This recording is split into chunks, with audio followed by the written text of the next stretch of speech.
Does the number of past sexual partners erode a woman's ability to pair bond in the future or be faithful to a partner, a long-term partner, down the line? This is a question that I hear come up quite a lot, and there are answers that I hear given quite frequently as well. The answer being yes.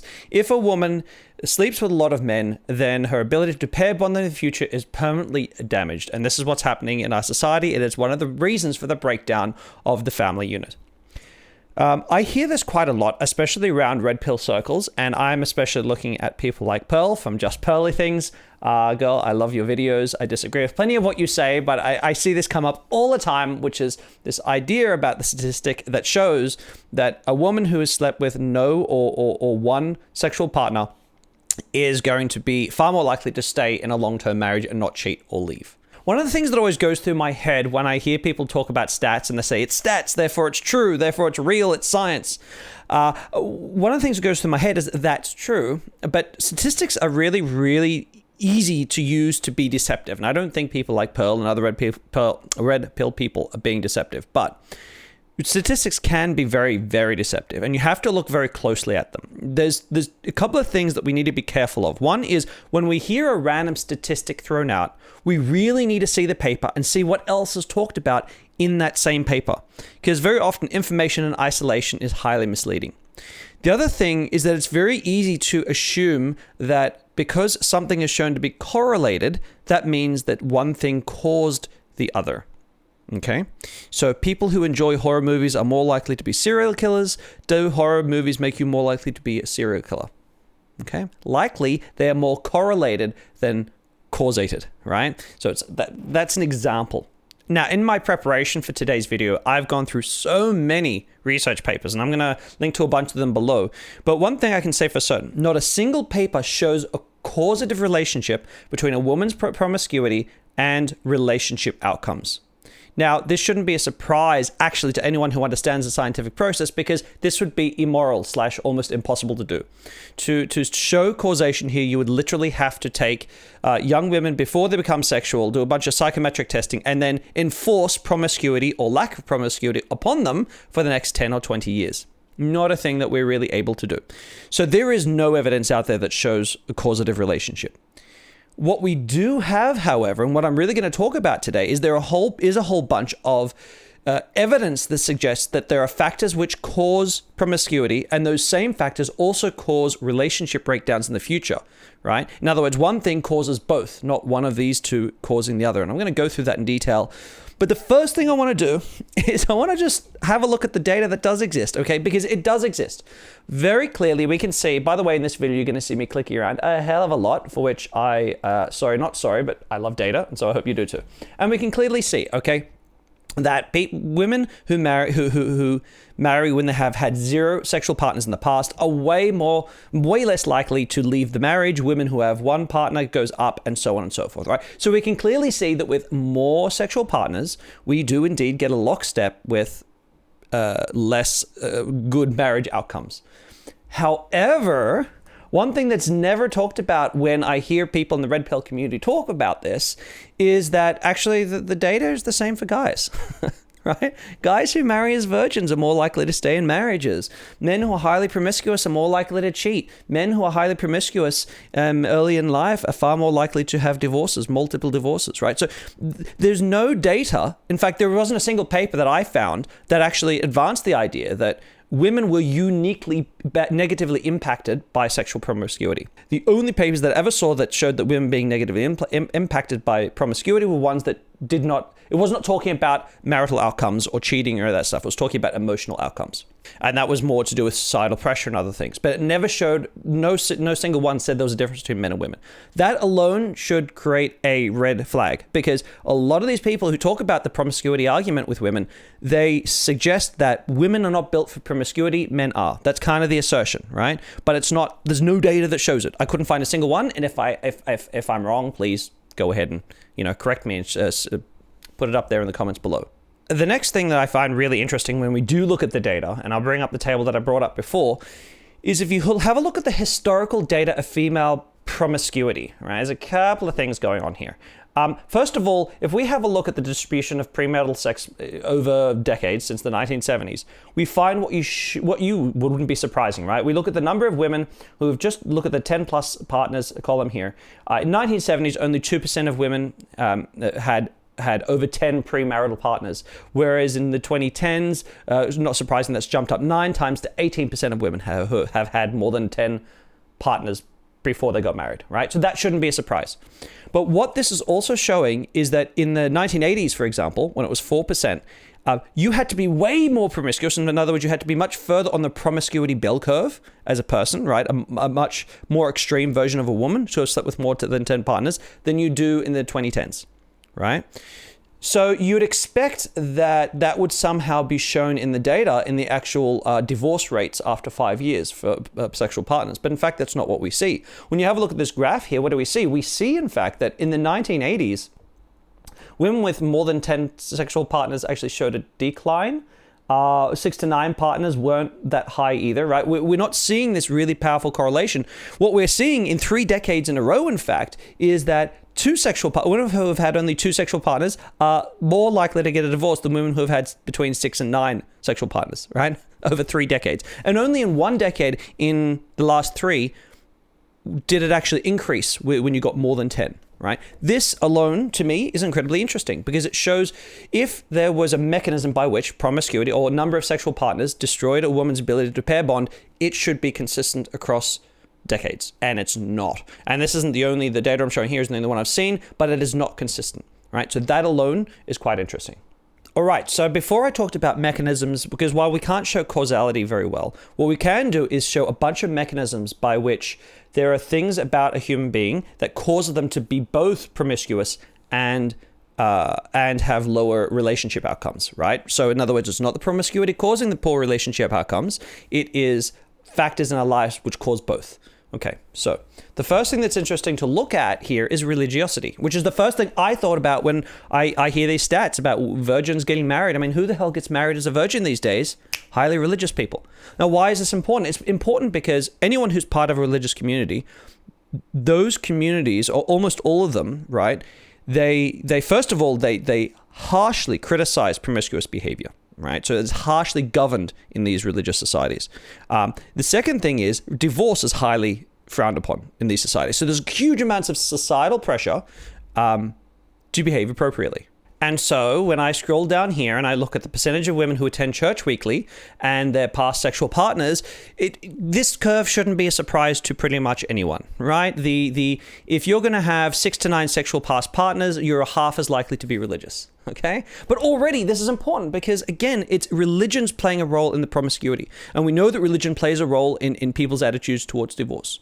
So again, this is a precursor that is likely to cause both things to correlate but not causate.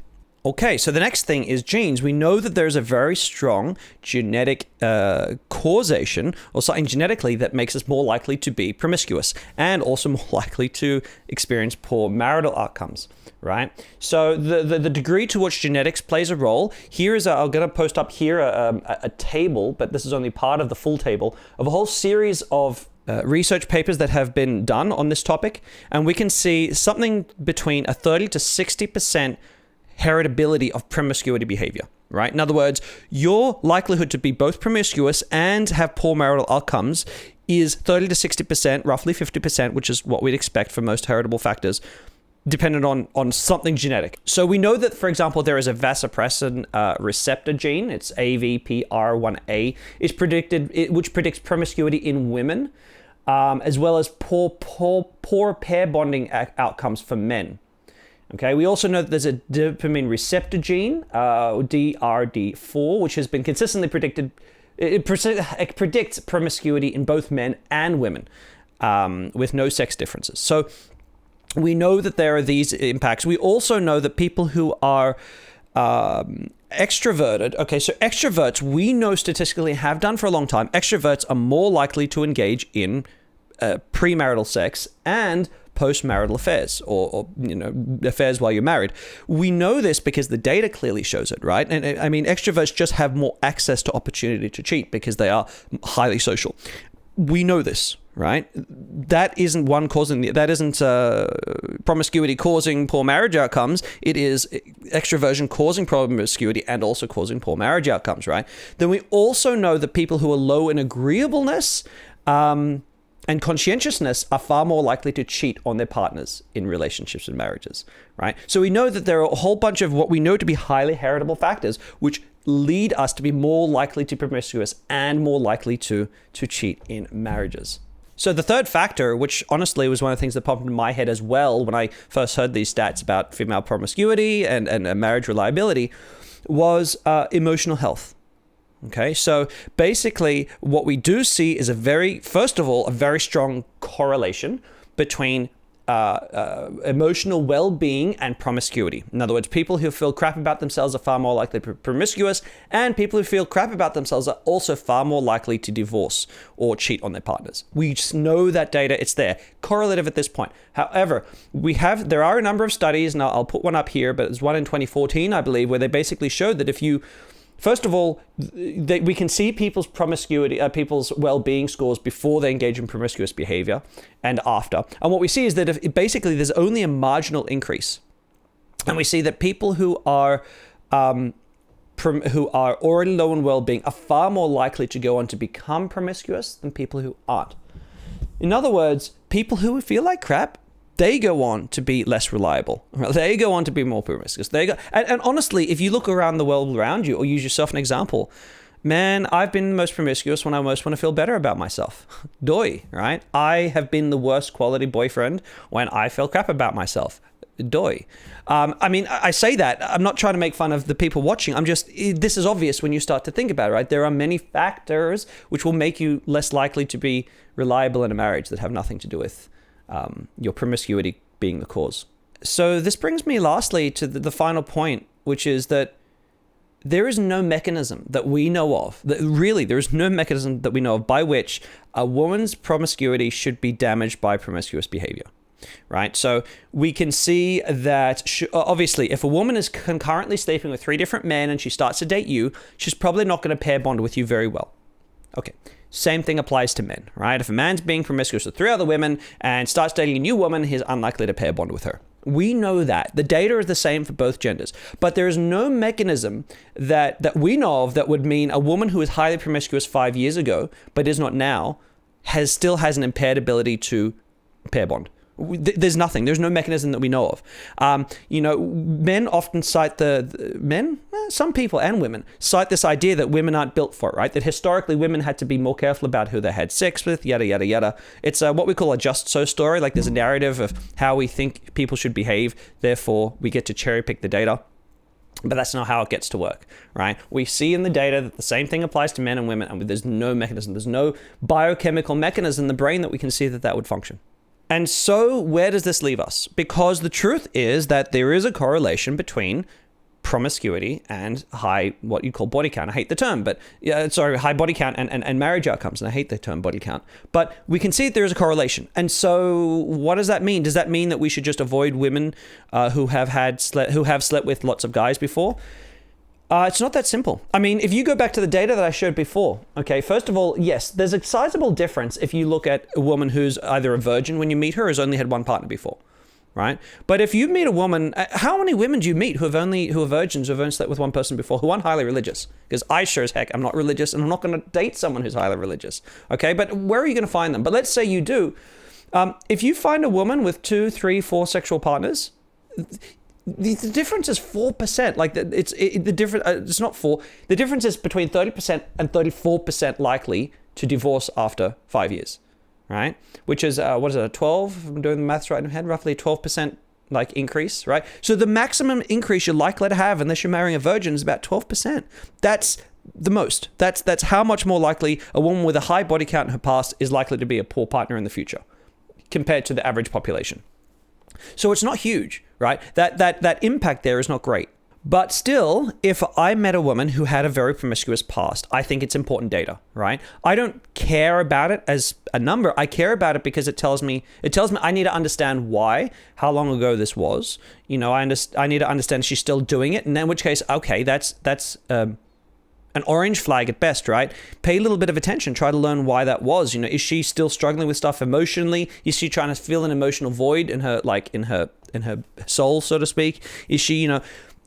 But the thing is, I'd give exactly the same advice to men, right? If to women, if I any of my female friends, if you're dating a guy who's highly promiscuous, red flag, be careful, right? I mean, I say that as a guy who is.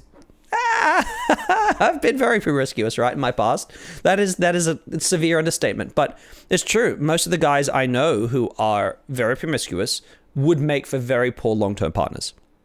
There are exceptions, but it's a general rule. It's true, right? Especially if they're currently highly promiscuous. That's the warning flag. So I'd give it to men or women. This is not a gendered thing, actually. Whoever you're dating, be aware of their sexual past, understand it, and most importantly, understand the why. But if you're going to use that as the reason why you would or wouldn't date someone, there is no statistical useful data there. I mean, it's a 15% difference, right? And even that is super fuzzy because there are lots of reasons why people are promiscuous. So, like, sure, just cut out most of the women you're ever going to date, right, for a 15% less likelihood they're going to cheat. And there are so many other reasons why women cheat that, yeah.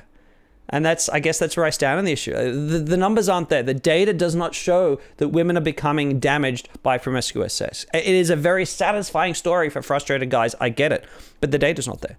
And so I'm sorry if today felt a little bit dry, but I needed to get into the data because I know that so many guys are obsessed with the numbers and the data behind things that I need to get into this in detail. If I have missed something, please feel free to add it to the comments below. I'm going to put the link to a bunch of the papers that I've referenced down below as well.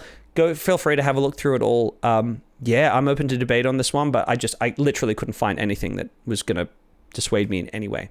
So as always, I hope you've enjoyed this video. If you liked it, this one took me quite a while to put together, so please give me a thumbs up and subscribe to my channel. That would help me a ton. And I look forward to seeing you in my future videos.